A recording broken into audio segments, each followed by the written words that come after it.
Bon ben voilà, on reprend à partir de la Barma et déjà sur cette image on voit qu'il y aura pas mal d'efforts à fournir. Merci qui, merci les qui. Après avoir quitté la Barma, un dernier coup d'œil, et donc on revoit nos belles aiguilles rouges, mais cette fois de derrière.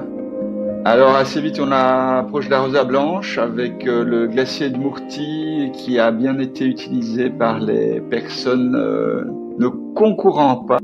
Les choses sérieuses s'annoncent, on voit les escaliers qu'ont emprunté les coureurs, et voilà, je vais rejoindre Andreas à l'aise.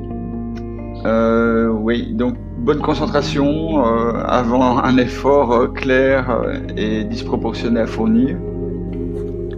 Donc on comprend que la gravité, le poids des sacs et la fatigue font que nous ne bondissons pas comme des cabris, même Andreas marche lentement. Quand on croit être arrivé, en fait non, on n'est pas arrivé. Encore pas mal d'efforts à fournir. On aperçoit des antennes de Swisscom qui font croire que la téléphonie est disponible partout. Voilà, un dernier regard. On aperçoit d'ailleurs le Cervin à cette altitude. Et puis voilà, on va se laisser descendre vers le col de la Chaux.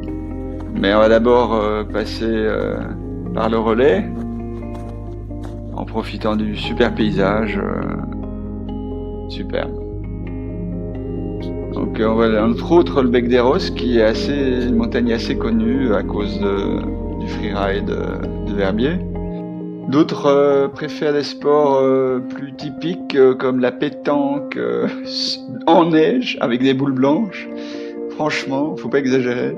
Alors on a remis les pots et on fournit les derniers efforts avec toujours ce super paysage.